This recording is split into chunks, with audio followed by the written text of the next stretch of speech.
Go ahead, Jimmy, hit a button. This is breaking sports news. Powered by Valvoline Instant Oil Change. On 98.5, the Sports Hub. From Ian Rappaport, NFL Network, Patriots making another signing on the defense as they bring in former Cardinals defensive tackle Khyiris Tonga on a one-year, $2.7 million deal. Khyiris Tonga, he is 6'4", 338 out of BYU. This will be his fifth year in the league, fourth team. Okay. That's a run stuffer. Yeah, definitely. And that's a nothing deal. So he must be like a backup. Either way, another piece added to the defense. 338. This guy's a freaking blob. Wow. 6'4", 340. Holy crap. Got to put him next to Williams because Williams is so light. 290. I love it. So, you know who should be pissed at this? Godshaw. Although they got this guy for $2 million and Godshaw was making like 10, right? I can't remember that. I don't know if he's still making that. I think Godshaw's gone because he was a pill. That's it. That's right. This is really an FU to Godshaw. Get out of here. We're bringing in another fat guy who costs less. That's what this is. 6'4", 340. So another name off the board, another signing. By my calculations, they still don't have a left tackle, a number one receiver, or a number two receiver. Correct. Still waiting word on those positions. Oh, no, they're coming, though. I was ready to rag on him today for all the pivoting, but the Williams kid was a day one. I think it's about pivoting. Oh, no, he was legit. But I get the sense, again, we say day one. The negotiations have been going on for days, right? Like some of these guys the conversations, the tampering, all that's been taking place. I think they started to get the sense that some of their bids weren't high enough, and they were going to have to go even. I don't have any evidence of this other than the fact that they were losing out on a lot of these guys, and so they jacked it. They jacked the offers even higher because it feels like Carlton Davis and Milton Williams are pretty big deals. At least AAV and guaranteed money, given what else is available or was offered at their positions. So, again, I feel like, they haven't really pivoted to anything at receiver. Haven't pivoted to anything at tackle, really, again, unless you consider Moses.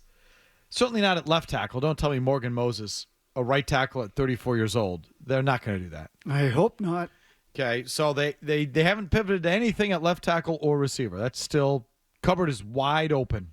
If you're expecting the draft to fill those spots, you're going to get smoked. If that's what you're doing.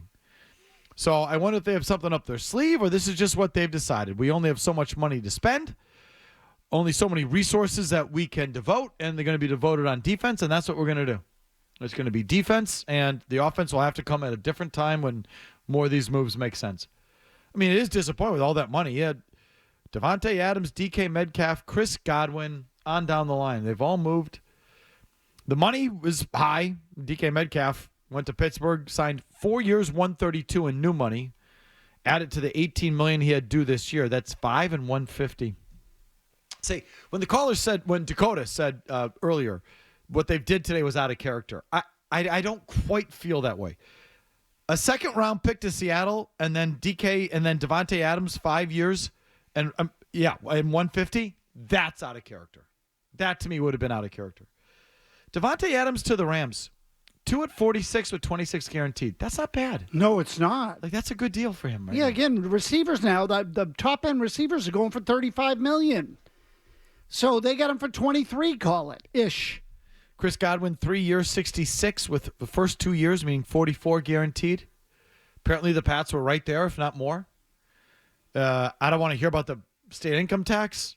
Beadle's been great on this. It only really at most impacts half the games, but probably less than that. Because, the difference is, it's, okay, he goes to Florida, or he stays in Florida with no state income tax. If he go and play up here, he gets hit with the state income tax. Okay? If he goes and plays in California, he gets taxed at the California rate. Just like vice versa. When a Patriots player here goes and plays out of state, they don't. So it's really half the season, not the full season, and then it depends what your schedule looks like. Exactly. So it's a difference of, Beadle said the difference would be about $3.5 million for Chris Godwin on a $66 million contract, the grand total of $3 million. So I just don't think that's it.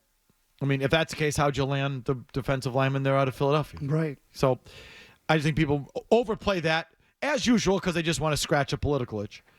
But what are they going to do at receiver? I don't know. And I'm starting to wonder, like, what is it about that position? Because now they have May. So a year ago, when it was Calvin Ridley, Robert Kraft said, well, you didn't want to come here. Okay, and I understand that, in the case of May, he hadn't even played yet. But I can sort of get it a little. But he went to Tennessee, Ridley did. And so what is it about here? Is it the fact that the Patriots just aren't offering enough? Is that it? That they're coming in lower than everybody else? And, Mike, the one I would regret if I were them is Ridley. Looking back on that, they should have just coughed it up and gone to 25, 27, 28 million. They should have just done it then. You would think the quarterback would be a draw. DK Metcalf went to a team that has no quarterback. So, never mind Drake May not being a draw. They had no draw in Pittsburgh, and DK Metcalf still went there because the money was right.